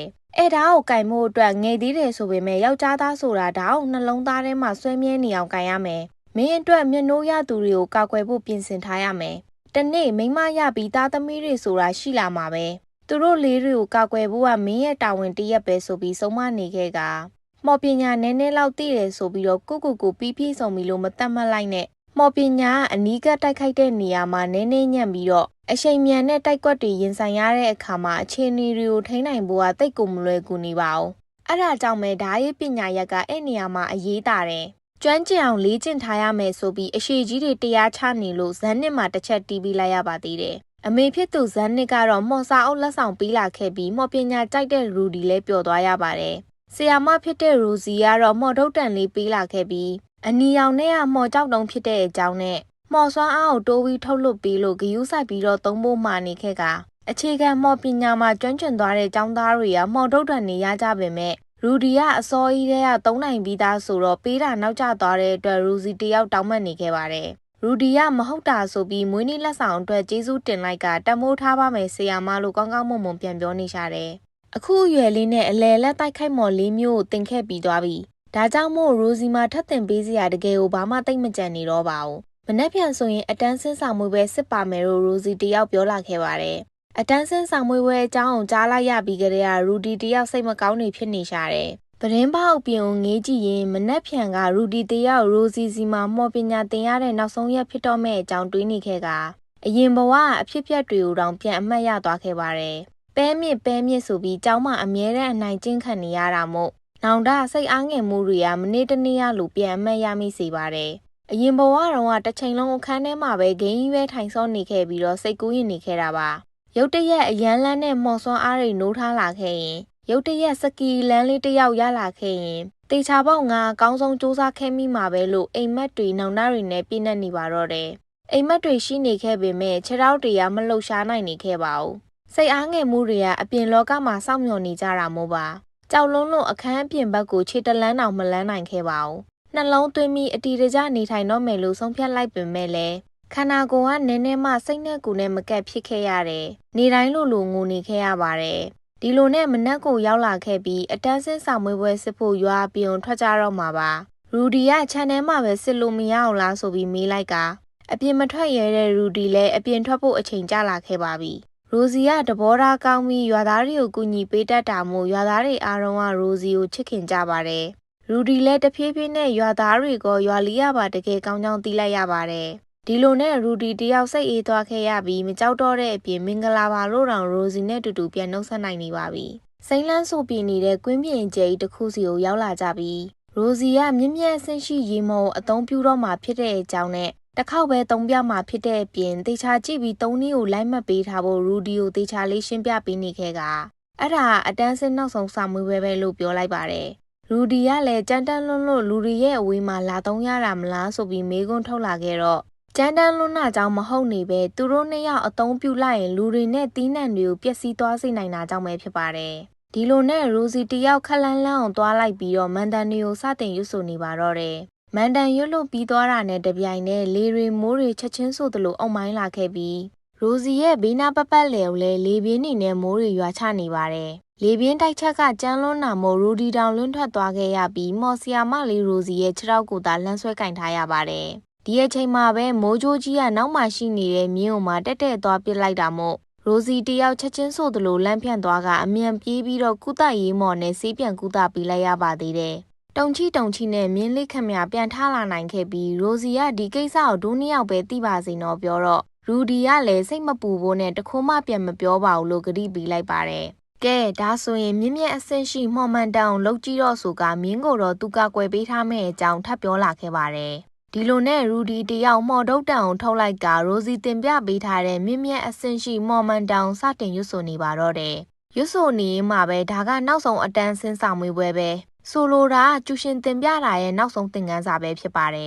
်ထပ်ပြီးစကားတွေပြောချင်သေးပေမဲ့မော်ဆီယာမလေးရိုစီကတင်ပေးစရာမရှိတော့ရင်တော့အတင်းကြက်ကြီးတင်ပေးမနေတော့ပဲနောက်ရက်ကျရင်ပြန်တော့မှာဖြစ်ပါတယ်ရူဒီရဲ့ပါရမီကြောင့်မိုးရီလီတွေကရှယ်ချမ်းနေခဲ့ကရိုစီမှာမအံ့ဩပဲမနေနိုင်တော့ပါဘူးဒီလိုနဲ့ဆရာတပည့်နှစ်ယောက်သာအတူထိုင်ခဲ့ကြပြီးတော့ငါလုံးပြတာထက်ပိုကျန်းတာမျိုးလုပ်ဖို့မပြောခဲ့ဘူးနော်ဆိုကရိုစီကချီချူးစကားဆိုလာခဲ့ပါတယ်ရူဒီကလည်းကြမ်းလွန်သွားတာလားဆရာမရဲ့တပည့်ပဲလေလို့ပြန်ပြောနေတော့စိတ်မကောင်းစရာပဲဒီလိုဆိုရင်ငါမှရူဒီကိုတင်ပေးစရာဘာမှမရှိနေတော့ပါဘူးconclusion ပါနော်ဆိုကအခုကစပြီးရူဒီကမြင့်မြတ်အဆင့်ရှိမော်ဆရာတယောက်ဖြစ်သွားခဲ့ပါပြီဂုံယူပါတယ်နော်ဆိုပြီးရိုစီကအပြုံးလေးနဲ့ဂုံပြုတ်ပေးနေပါတော့တယ်ဒီလိုနဲ့နောက်နေ့မနက်စောစောစစ်စီးမှာပဲရိုစီတယောက်အထုပ်ပိုးတွေပြင်ဆင်ကစတင်ထွက်ခွာဖို့ဖြစ်လာခဲ့ပါပြီဇန်နစ်ကမပြန်မနဲ့အောင်လားချက်ပြုတ်နီးတက်တွေတင်ပေးခြင်းသေးလို့ပါဆိုပြီးတားနေခဲ့ပေမဲ့ရိုစီကကဘာပတ်ပြီးတော့မော်ပညာအတွက်အရေးချင်းထက်မြက်ဖို့ရည်ရွယ်ထားတာဖြစ်တဲ့အကြောင်းတေချာလေးရှင်းပြပေးလိုက်ကရူဒီကိုတင်ပေးနိုင်သလောက်အကောင်းဆုံးတင်ပြပေးပြီးခဲ့ပေမဲ့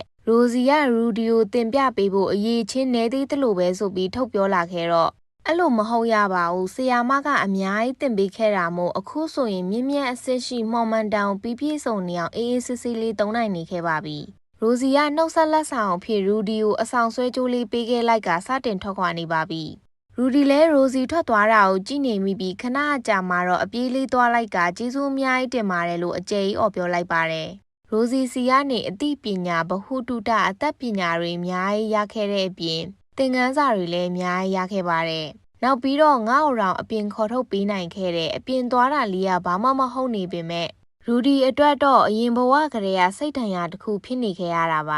ရည်ရွယ်ချက်ရှိလို့လုပ်ခဲ့တာမျိုးမဟုတ်မှန်တော့သိနေပေမဲ့လည်းအပြင်သွားမှကြောက်နေခဲ့တာကိုပျောက်ကင်းအောင်ရူစီတယောက်ကုသပေးခဲ့ပါတယ်အဲ့ဒီတင်းငယ်တဲ့မိန်းကလေးကိုတော့လေးစားမိတယ်ဆိုကရူဒီမှာအတွေးပေါင်းများစွာနဲ့ကြံရစ်နေခဲ့ရှာတယ်နောက်တစ်နေ့မှာတော့ရူစီရှီကနေရူဒီခိုးထားတဲ့အတွင်းကန်တစ်စုံလီလီယာရှာတွေ့သွားပါတော့တယ်ရိုစီရဲ့ကျေးဇူးကြောင့်ရူဒီအပြင်ထွက်ရမှမကြောက်တော့ပါဘူးအိမ်တွင်းအောင်ဖြစ်နေရတာကိုလည်းစိတ်ကုံလာပြီးမို့ဒီနေ့ကစပြီးတော့အပြင်လောကကြီးကိုအမြင်ကျအောင်ကြည့်ဖို့ဆုံးဖြတ်ချက်ချလိုက်ပါတော့တယ်အဖေဖြစ်သူဖောနဲ့ဇန်နစ်တို့မှတိတိတူးနေကြပြီးတော့အိမ်ထဲမှာလည်းရူဒီကရိုစီစီကနေခိုးယူထားတဲ့အထွတ်အမြတ်ပစ္စည်းလေးကိုထုတ်လိုက်ကရရရတောင်ချင်းနေပါသေးတယ်လိုအပ်တာတွေပြင်ဆင်ပြီးသွားတာနဲ့အပြင်ကိုထွက်ဆော့လို့ရမလားဆိုပြီးမိဘနှစ်ပါးကိုပြောလိုက်ပါတယ်ဖောမှာသူ့သားလေးရူဒီခမခန္ဓာကိုယ်ကအားနည်းနေတာများလားလို့စိတ်ပူခဲ့ရတဲ့အပြင် ငယ်ကအပြင်ထွက်ရမှာကိုအရန်ကြောက်နေပေမဲ့အချိန်တန်တော့လေသူ့လိုဖြစ်သွားတာပါပဲလားဆိုပြီးပြောနေမိပါတယ်လူတွေအပေါ်ကျင်နာပေးဖို့နဲ့ယောက်ျားတစ်ယောက်ရဲ့ခွန်အားကဖျဲချောက်ဖို့မဟုတ်ဘူးနော်အားနေတဲ့သူကိုကောက်ွယ်ပေးဖို့အတွက်ဆိုကဖောနဲ့ဇန်နစ်တို့ကရှင်းပြပေးလိုက်ပြီးတော့ရူဒီကိုလည်းအင်ရှိထိလိုက်ဖို့ပေးခဲ့ကြပါတယ်ဇန်နစ်ကကျမတို့သားလေးရူဒီမှာလူတော်လေးတစ်ယောက်အနေနဲ့ကြီးပြင်းလာတာပဲနော်ဆိုပြီးပြောတော့ဖောကလည်းတခါတလေတော့အဖေတယောက်လိုမျိုးဥဆောင်ကတင် जा ပေးနေခြင်းမိပါရဲ့လို့ညီးတွားနေရှာပါတယ်ဒီလိုနဲ့ရူဒီတယောက်ရွာကိုလှည့်ပတ်လျှောက်သွားရင်ရွာထဲကလူတွေကလည်းအကုန်သဘောကောင်းကြတဲ့လူတွေပါရွာအပြင်ဘက်ကတောအုပ်တနေရာမှာအပင်မျိုးစေ့တွေကိုလေ့လာရင်ခိတခဏအနားယူနေလိုက်တယ်အစင်ပြေသွားပြီအပြင်ဘက်ကပါကြောက်ဖို့မကောင်းနေဘူးဒါလဲရိုစီရဲ့ကျေးဇူးကြောင့်ပဲအထွတ်အမြတ်ပစ္စည်းလေးကိုတန်မိုးထားရမယ်ဆိုကရူဒီတယောက်အေးဆေးလေးလျှောက်တိုးနေပါတယ်ဒီအချိန်မှာပဲရွာစွန်နာကနေကောင်းလေးတက်တိုက်အနိုင်ကျင့်နေကြတာကိုတွေးလိုက်ရတယ်အရင်ဘဝတော့ကအနိုင်ကျင့်ခံခဲ့ရတာမို့ရူဒီတယောက်ဒီခံစားချက်ကြီးကိုကောင်းကောင်းနားလည်နေခဲ့ပေမဲ့လည်းတွားတားရမှာကိုကြောက်နေပြန်ပါတယ်ကောင်းလေးတက်တိုက်ရတော့မိစ္ဆာမျိုးနဲ့ဇူးတွေပျောက်ကွယ်သွားစမ်းဆိုပြီးရွှွန့်စာတွေရှယ်ကျွေးနေတဲ့အပြင်ခဲစာပါထွက်ကျွေးဖို့လုပ်နေတာကိုမြင်လိုက်ရတာနဲ့တပြိုင်နက်ရူဒီတယောက်အပြေးလေးတွားတားခဲ့ပါတယ်ရေပေါ်လုံးစာကျွေးထက်လိုက်ပြီးတော့အနိုင်ကျင့်နေကြတဲ့၃ယောက်ကလည်းရူဒီယိုဓာသမားဖောရဲ့တာမန်သိလိုက်ပါတယ်။လာမနှောက်ယှက်နဲ့ဆိုကရူဒီယိုလည်းခဲတွေရွှွန့်နေနဲ့ပေါက်ကြပေမဲ့တစ်ချက်ကလေးမှထိမသွားတဲ့အပြင်ရူဒီယာတောင်ရေပေါ်လုံးနဲ့ပြန်ပစ်လာပါသေးတယ်။မနိုင်တော့မှန်တိသွားကြတဲ့ကောင်လေးတက်တိုက်လည်းပြန်ပြေးသွားပါပြီ။ကြံနေခဲ့တဲ့အနိုင်ကျင့်ခံရတဲ့ကောင်လေးကိုတော့ရူဒီယာရွှွန့်နေဖယ်ပေးဖို့လှုပ်လိုက်ပေမဲ့ကောင်လေးကကြောက်နဲ့ပြေးဖို့လှုပ်လာပါတယ်။ဒါကိုရူဒီတယောက်လမ်းဆွဲထားလိုက်ကကောင်လေးကိုပေါ်ကရွှွန့်နေကိုဖယ်ပေးလိုက်နိုင်ပါတယ်။ကောင်လေးရဲ့ရုပ်ရည်ရတော့ကြီးလာရင်ကောင်မလေးတွေဝိုင်းနေလောက်မဲ့ရုပ်ထွက်ပါဒါအပြင်သပင်ကမြစိမ်းအောင်ရှိနေတာမို့စူဘက်မိတ်ဆာမျိုးနွယ်စုများလားလို့ထင်လိုက်မိပေမဲ့နှစ်ဖူးမှအနီရောင်ကြောက်မပါတာကိုမြင်လိုက်ရတော့စိတ်အေးသွားရပါတယ်မင်းတိလာအဲ့လိုကောင်တွေကပြန်မလို့ရင်စနိုင်ကျင်နေမှာဆိုပြီးတော့ရှင်းပြပေးလိုက်ကသပင်တွေကိုတော့အချောက်ခံပေးနေပါသေးတယ်ဒီလိုနဲ့စကားတွေပြောဖြစ်ကြရင်ကောင်လေးရဲ့မိသားစုအကြောင်းသိလိုက်ရပါတယ်ကောင်လေးရဲ့အဖေကနတ်တငယ်သွေးတော်ပါတာဖြစ်ပြီးအမေဖြစ်သူကတော့ရိုးရိုးတမန်လူသားတစ်ယောက်ပါပဲဒါပေမဲ့သူ့ကျမသပင်ရောင်ကအဖေနဲ့ရောအမေနဲ့ပါမတူနေတဲ့အပြင်ကံကဆိုးချင်တော့မိစ္ဆာမျိုးနွယ်စုတို့လိုမျိုးသပင်ရောင်ကမြစိမ်းရောင်ရှိသွားတာကြောင့်အခုလိုမျိုးတဘဝလုံးအနိုင်ကျင့်ခံနေရတော့တာပါပဲရူဒီလဲကောင်လေးရဲ့မိသားစုအခြေအနေကကြည်ရတာရှုပ်ထွေးတဲ့မိသားစုကိစ္စလေးတွေရှိပုံရတယ်သပင်အယောင်ကြောင့်ရွှွန့်နဲ့အပေါက်ခံနေရတာဆိုတာကြီးကတွေးကြည့်ရုံနဲ့ရင်ရူဒီမှာကြက်သိန်းအောင်ဖြန်းဖြန်းထသွားရပါတယ်ရူဒီတယောက်အိမ်ပြန်တဲ့လမ်းတစ်လျှောက်နောက်ကနေကောင်လေးကလိုက်ပါလာပြီးဘာလို့သူ့ကိုကူညီပေးခဲ့တာလဲလို့မေးလာခဲ့ကတခြားသူတွေရှောင်ကျင်တာခံရမယ်နော်ဆိုပြီးတော့လဲစိတ်ပူပေးနေရှာတယ်ရူဒီကအားနေတဲ့သူတွေကိုကူညီပေးဖို့နဲ့အမှန်တရားဘက်ကရက်တီပေးဖို့ကိုအဖေဖြစ်သူကမှားထားကြောင်းရှင်းပြလိုက်ကတခြားသူတွေရှောင်ကျင်တာခံရမယ်ဆိုရင်တော့ဖြင့်မင်းငါနဲ့ကစားပေးလေဆိုပြီးတော့လဲရူဒီတယောက်ပြောလာခဲ့ပါတယ်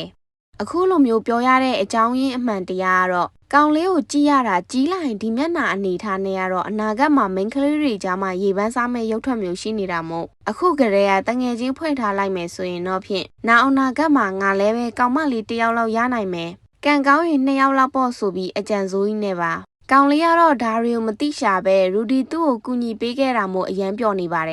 ်ဒီလိုနဲ့ရူဒီတယောက်သူ့ကိုယ်သူမိတ်ဆက်လိုက်ကငါတို့2ယောက်ကအခုကစပြီးတော့တငယ်ချင်းတွေဖြစ်သွားကြပြီပဲမင်းနာမည်ဘယ်လိုခေါ်လဲဆိုပြီးကောင်လေးကိုမေးလာခဲ့ပါတယ်ကောင်လေးရဲ့နာမည်ကစီလူဖီပါစီလူဖီနဲ့ရူဒီတို့ကတောင်ကုန်းလေးတက်နေရစီရောက်လာခဲ့ကြပြီးတော့စီလူဖီကသူ့ကိုမော်ပညာသင်ပေးပါလာတော့ရူဒီကိုမေးလာခဲ့ပါတယ်ရူဒီကလည်းမော်မန်တန်တွေရွတ်နိုင်ရင်တော့လုံနိုင်မယ်ထင်တာပါပဲဆိုပြီးပြောလိုက်ကစိတ်ဝင်စားရင်သူသင်ပေးမယ့်အကြောင်းနဲ့မင်းကငါ့ထက်ချောနေတာမို့ခဏလေးအတွင်းမှာတက်မြောက်နိုင်နေဆိုက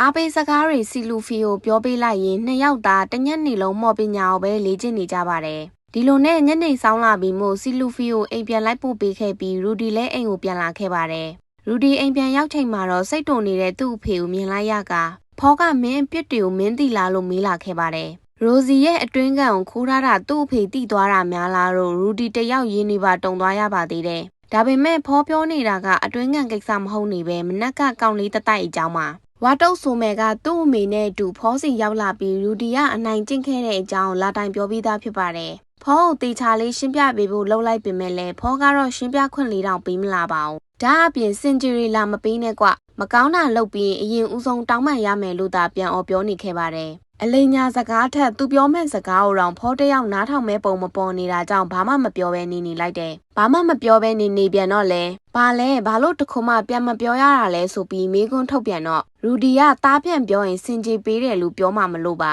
ကလေးကဘာမှမပြောရသေးခင်အော်ပြီးတောင်းပန်ခိုင်းတယ်လူကြီးတွေအလောက်ကလွယ်ကူတော့မနာလိုတောင်ဖြစ်မိတယ်ဆိုပြီးပြန်ပြောပေးလိုက်တော့ဖောလက်ဖော်ဝါးစာမိသွားပါတယ်လက်ဖော်ဝါးစာမိသွားပေမဲ့လည်းရူဒီကစိတ်ဆိုးစိတ်ကောက်အောင်ငိုတာမျိုးမရှိနေပါဘူးသူ့ဘာသူပြန်ထလာခဲ့ပြီးအဖေကျွန်တော်အခုအချိန်ဒီတတ်နိုင်သမျှတားနိုင်မှလေးတယောက်ဖြစ်အောင်နေခဲ့ပြီးအဲ့ဒါနဲ့ဆိုင်မဆိုင်မဲဆိုပြီးဖော်ကပြောတော့ဆိုင်နေအဖေတိတ်ကိုဆိုင်ပါတယ်ကျွန်တော်ကအဖေယုံကြည်မှုတွေရအောင်တေချာစူးစမ်းခဲ့တယ်ဒါပေမဲ့အဖေကတော့ကျွန်တော်ကိုဖြည့်ရှင်းခွင့်လေးတောင်မပေးနေတဲ့အပြင်အော်ပြီးတော့လက်ပါတယ်ဆိုမဲကောင်လေးကတေချာပေါက်ဒဏ်ရာရနေတာကွာဆိုပြီးဖော်ကပြောမဆုံးသေးဘူးအဲ့ဒဏ်ရာကျွန်တော်ကြောင့်ဖြစ်တာဆိုရင်တော့ကျွန်တော်ကတော့ပြန်မတောင်းမှန်နိုင်ဘူးဆိုကရူဒီတယောက်တည်းပဲပြောထည့်ပေးလိုက်တယ်ဒီတော့မှခဏလေးနေပါအောင်ဘာတွေဖြစ်ခဲ့လို့လဲတွေဖြစ်ကုန်ပါတယ်စိတ်မပူပါနဲ့ဖေကြီးကနောက်တစ်ခါစပြီးလူ၃ယောက်ကကူရမဲနေတဲ့ကောင်လေးတယောက်ကိုအနိုင်ကျင့်နေကြတာတွေ့ရင်တော့လစ်လူရှုထားလိုက်ပါမယ်လိုအပ်ရင်၄ယောက်တစ်ယောက်ဖြစ်အောင်ကျွန်တော်ကပါဝင်နိုင်ကျင့်ပါ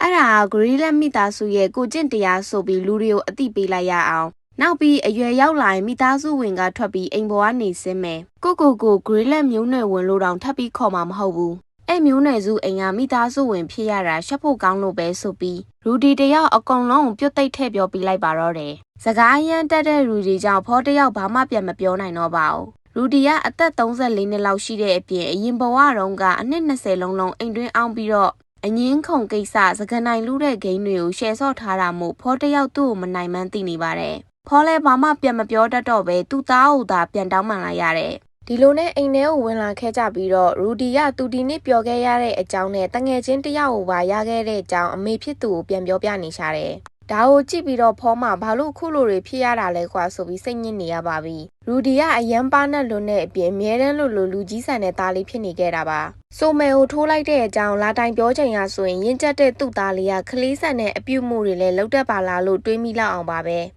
ဒါပေမဲ့ရူဒီကဒီရွယ်လေးနဲ့မလိုက်အောင်ကိုမြင့်မြတ်အဆင့်ရှိမော်စရာတယောက်ဖြစ်နေခဲ့တာပါနည်းနည်းလောက်ရူဒီပေါ်တင်းကျပ်ဖို့လိုအပ်မယ်ထင်ထားခဲ့ပေမဲ့လည်းတားဖြစ်သူကအဖေဖြစ်သူထက်ပိုပြီးရင့်ကျက်နေမှန်ဖောတယောက်အခုမှတော့နားလဲသွားခဲ့ပါပြီဖောသူ့သားကိုဘလို့လောက်ရပါမလဲမသိတော့တာမို့အရက်တွေကိုဒါလှိမ့်တောက်နေလိုက်တယ်ဒီအချိန်ဇန်နစ်ကရောက်လာပြီးဘလို့ဖြစ်တာလဲစိတ်ညစ်နေတယ်လို့ပဲနော်ဆိုပြီးမေးလာတော့ဖောကရူဒီနဲ့စကားများမိတဲ့အကြောင်းနဲ့သူ့သားရူဒီကိုထွက်သွားဖို့ပြောရင်ချက်ချင်းအိမ်ပေါ်ကနေဆင်းသွားလောက်တယ်တွေ့ဝေးမနေပဲနဲ့ပေါ့ဇန်နစ်ကရှင်းလိုမျိုးလားဆိုပြီးပြောလိုက်တော့ဖောကလည်းအိမ်ပေါ်ကနေဆင်းလာတဲ့ငမိုက်သားတယောက်ပါပဲနောက်ဆုံးအချိန်ဒီမတောင်းပန်ဖြစ်ခဲ့ပေမဲ့အဖေလည်းဒီလိုမျိုးခံစားခဲ့ရတာနေမယ်လို့ဖောတယောက်တွေးနေမိပြီးနောင်တတွေရနေရှာတယ်ဒီလိုနဲ့နွေရာသီကိုတောင်ပြန်ရောက်လာခဲ့ပါပြီရူဒီနဲ့ဆိုမဲတို့တတိုက်ကရန်ဖြစ်တုံးဖြစ်ပြီးရူဒီကလည်းဆိုမဲကိုရှယ်ကျွေးနေတော့မှဆိုမဲရဲ့အမေဖြစ်သူကတော့ဆိုမဲတန်ရာရတာကိုအကြောင်းပြပြီးအိမ်ကိုခဏပြဿနာလာရှာပါတယ်ကြည့်ရတာသားဖြစ်သူကိုစိုးရိမ်တာထက်ဖောကိုကျွေးနေလို့ထင်တာပါပဲ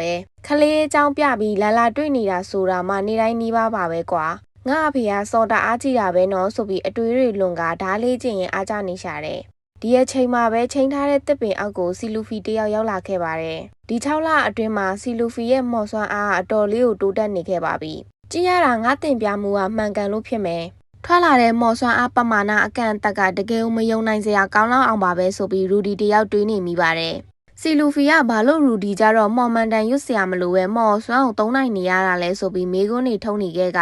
မန်တန်မဲ့မော်ပညာကိုသင်ကြားပေးဖို့အတင်းတောင်းဆိုနေပါတော့တယ်မော်မန်တန်ရွတ်စရာမလိုပဲမော်ဆွမ်းကိုအသုံးပြုနိုင်ဖို့ဆိုတာစီလူဖီအတွက်ခက်ခဲမဲ့ထင်တာမို့ရူဒီတယောက်အလုံးရှုပ်ခံပြီးမတင်ပြခြင်းပေမဲ့လည်းစီလူဖီကထပ်တလဲလဲတင်ပြပေးဖို့သာတောင်းဆိုနေတာကြောင့်နောက်ပြီးတော့ရှာပပတငယ်ချင်းတယောက်ပဲရှိတာမို့တင်ပြပေးလိုက်ပါတယ်ခါတိုင်းလိုပါပဲမန်တန်တပုတ်ရွတ်လိုက်ရင်မော်ဆွမ်းအားလက်ဖျားထိတ်မှလာစုတာကိုခံစားမိတယ်မလားနော်အဲ့ဒီခံစားချက်ကိုမန်တန်မရွတ်ဆိုပဲမော်ဆွမ်းအားကိုသာအာယုံပြုတ်ပြီးလက်ဖျားထိတ်မှစုကထုတ်လိုက်တာမျိုးဖြစ်တဲ့အကြောင်းရူဒီယာစီလူဖီကိုတေချာလေးရှင်းပြပေးနေပါတယ်ရူဒီယာသူပြောသလိုခံစားပြီးလှုပ်ကြည့်ရင်လှုပ်လို့ရမယ်ထင်တာပါပဲဆိုပြီးစီလူဖီကိုမှော်မန်တန်မဲ့သင်ခန်းစာစတင်လေ့ကျင့်ခိုင်းပါတော့တယ်အစပိုင်းမှာစီလူဖီကမလုံနိုင်နေတာကြောင့်စိတ်ထဲမှတ်ပြီးသုံးတာမျိုးဆိုတာတင်ပြပေးဖို့ခက်တယ်ဆရာမလေးရူစီတောင်မလုံနိုင်နေပါဘူးကြည်ရတာမော်မန်တန်မဲ့သုံးတယ်ဆိုတာမျိုးကတကယ်ကိုအထူးဖြစ်နေလို့ထင်တယ်အထူးတက်လေပဲဖြစ်လိုက်စမ်းပါကွာရှာပတခြားကဘာကနေလူပြန်ဝင်စားရတာလေငါပဲလုံနိုင်တဲ့စကေးတစ်ခုဒါမှမဟုတ်2ခုလောက်တော့ရှိတဲ့နေဆိုပြီးတွေးနေတော့မှပဲ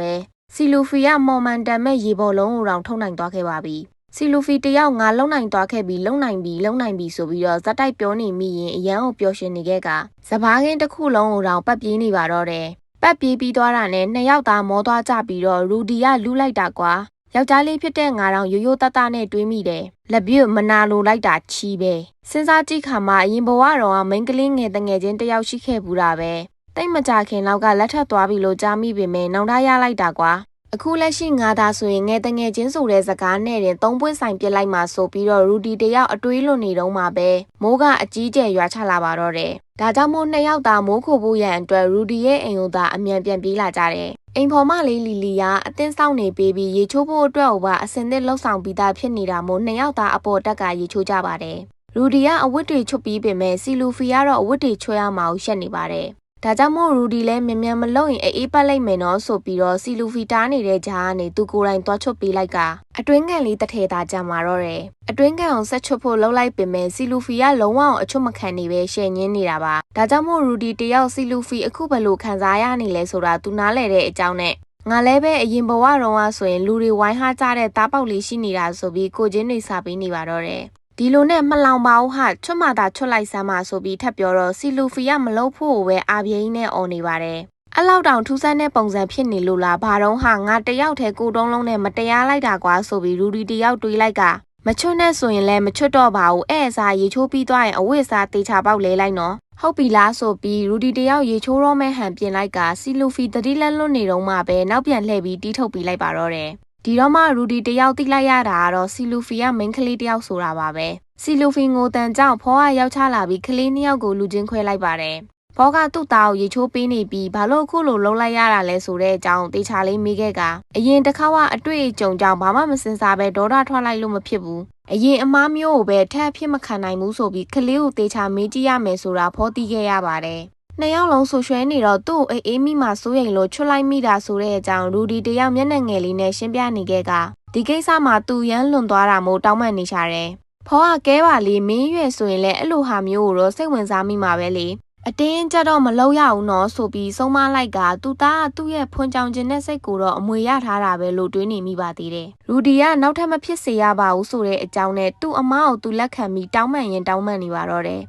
ဖောကအဖေကိုမတောင်းပန်နဲ့စီလူဖီကိုပဲတောင်းပန်လိုက်တော့ဟုတ်ပြီလားဆိုပြီးထပ်ပြောတော့ခွင့်လွှတ်ပေးလောက်ပါမလားမသိဘူးဆိုကရူဒီတယောက်စိုးရိမ်နေတာမို့အစင်ပြေသွားမှာပါကွာစိတ်ပါနဲ့တောင်းပန်လိုက်ရင်ခွင့်လွှတ်ပေးမှတေချာပါတယ်ဆိုပြီးဖောတယောက်သူ့သားလေးရဲ့ခေါင်းကိုပုတ်ပေးနေရင်နှစ်သိမ့်အားပေးနေရှာတယ်ဒီလိုနဲ့စီလူဖီကိုပြန်တောင်းပန်ဖို့အတွက်အောက်ထပ်ကိုရူဒီတယောက်ဆင်းလာခဲ့ပါတယ်မိန်းကလေးတယောက်စီကအငင်းခံရရင်ဘလို့ဖြစ်တယ်ဆိုတော့ကောင်းကောင်းနားလဲပါတယ်မိမတွေအကြိုက်လိုက်တတ်တာငါတို့မျိုးရိုးပဲမင်းလဲစက်ခံနိုင်မှာပါနောက်ပြီးတော့ညံထက်တဲ့သူပဲလောက်ခဲ့တဲ့အမားကိုကောင်းတဲ့ဘက်ရအောင်ပြန်ပြင်နိုင်မှာပါတချိန်တည်းနဲ့စိတ်ပူအောင်ကောမျောလင်းချက်ထားရအောင်ကောလုံနိုင်လို့နဲ့မင်းအားဆိုပြီးဖောတယောက်တွေးနေတော့မှပဲရူဒီကတောင်းပန်ပါတဲ့စီလူဖီရေသပင်တုံနဲ့ဆိုတော့တစ်ချိန်လုံးယောက်ျားလေးလိုပဲထင်နေခဲ့တာကြောင့်အခုလိုမျိုးလုံးလိုက်မိတာဆိုတဲ့အကြောင်းတေချာလေးရှင်းပြပေးလိုက်ကပြန်တောင်းပန်လိုက်ပါတယ်ဒါကိုကြတော့စီလူဖီကထပ်ပြီးငိုသွားတဲ့အပြင်မိန်းကလေးကိစ္စမှာကြတော့သူ့သားကထင်ထားတာထက်ကိုပိုတုံးအနေမှန်ဖောတယောက်သိလိုက်ရပါတယ်နောက်တနေ့မှာတော့တားဖားနှစ်ယောက်ဓားရေးလေးချင်းနေကြတယ်အားလည်းမဆိုင်ပါလားဧကန်နာစီလူဖီနဲ့ပြန်အစင်မပြေသေးဘူးလားဆိုပြီးဖောကမေးလာတော့ရူဒီကဟုတ်တဲ့အကြောင်းနဲ့ဓာရီကလည်းတော်မလာဘူးမောယုံမဲဖတ်တင်နေတယ်ဆိုကစိတ်ညစ်နေရှာတယ်ဖောကအဖေအကြံကောင်းပေးရမလားဆိုပြီးပြောလာတော့ရူဒီကတောင်းဆိုပါတယ်ဖေကြီးရာဆိုကခက်ခက်ရရတွေတောင်းဆိုနေပါတော့တယ်နားထောင်တော့ငါသားမိန်းမတွေရဲ့ယောက်ျားလေးတွေရဲ့တာမာတဲ့ဘက်ကိုလည်းနှစ်သက်တယ်လို့အားနေတဲ့ဘက်ကိုလည်းနှစ်သက်ကြတယ်စဉ်းစားကြည့်ပေါ့ကွာကိုထက်အရန်တာတဲ့သူတယောက်ကကို့အဝတ်ပလာနဲ့လိုက်ဖမ်းနေဘလို့ခံစားရမလဲကြောက်သွားမယ်ထင်တယ်ဟုတ်တာပေါ့အဲ့ဒါကြောင့်အားနေတဲ့ဘက်ကိုပြလိုက်ဒါပေမဲ့ဘလို့ပြရမှာလဲစီလူဖီရှေ့ရောက်ရင်စိုးရိမ်တဲ့စိတ်ကိုလျှော့ထားမယ်သူကမင်းကိုရှောင်နေလို့စိတ်ညစ်နေတယ်လို့လေးလှုပ်ပြလိုက်ဟုတ်ပြီလားအဲ့လိုလှုပ်ပြီးရင်ဘာဆက်ဖြစ်မယ်ထင်လဲကောင်းကောင်းလှုပ်နိုင်ရင်သူ့ဘာသာချင်းကပ်လာလိမ့်မယ်ရူဒီကဒီနီးကအလုံးမဖြစ်ရင်ရောထပ်မေးတော့အဖေကိုပြန်လာမေးပေါ့ငါသားရနောက်တနည်းအဖေပြောပြမှာပေါ့အရင်အစီအစဉ်တွေလဲချထားပြီးသားဆိုကဖောတယောက်တီးထုတ်ပေးလိုက်ပါတော့တယ်ဒီလိုနဲ့ရူဒီလည်းသူတို့အိမ်ရှိမှရောက်နေတဲ့စီလူဖီရှီကိုသွားပြီးအထစ်ထစ်နဲ့စီလူဖီဘလောက်ချစ်စရာကောင်းကြောင်းနေသပင်အရှိထားရင်ပို့ပြီးလိုက်မှတေချတဲ့အကြောင်းတွေကိုတယောက်တည်းလှိမ့်ပြောနေရင်စကားတွေ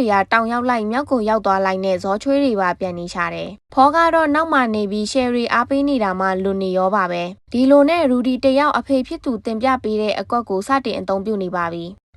ခုနောက်ပိုင်းစီလူဖီကအေးဆက်လိုက်တာဆိုပြီးစိတ်ညစ်နေတယ်လို့လေးလှုပ်ပြလိုက်ကချက်ချင်းဆိုတယ်လို့စီလူဖီကခွန့်လွတ်ပြီးလာတဲ့အပြင်ရူဒီကိုမုန်းသွားတာမျိုးမဟုတ်တဲ့အကြောင်းနဲ့အရင်လိုပဲတမန်တိုင်းတူတူကစားကြရင်မော်ပညာအောင်လေးလာကနေ့ရက်တိုင်းကိုပျော်ပျော်ရွှင်ရွှင်ဖြတ်တန်းကြရအောင်ဆိုပြီးတော့စီလူဖီတယောက်ပြောလာခဲ့ပါတယ်။ဒါကိုကြတော့ရူဒီခမကဘာတစ်မှာရထားတဲ့တငယ်ချင်းကိုတန်ဖိုးထားပြီးကောင်းမွန်တဲ့ဆက်ဆံရေးလေးရှိနေရင်ကိုကျေနပ်ပါတယ်လို့တွေးလိုက်ကနှစ်ယောက်သားပြန်တဲ့သွားကြပါတော့တယ်။ဖော်လဲကလေးနှစ်ယောက်ကပြန်တဲ့သွားကြတာမို့ဝမ်းသာတကြီးအပြေးလေးပြီးဖက်ကတစ်ချိန်တည်းမှာပဲဖော်တွေးတဲ့ကနေငါကဒီလောက်အသက်ငယ်သေးတဲ့ငါသားကိုဘာတွေသွားတင်ပေးမိနေပါလဲလို့ပြန်တတိရသွားပါတော့တယ်။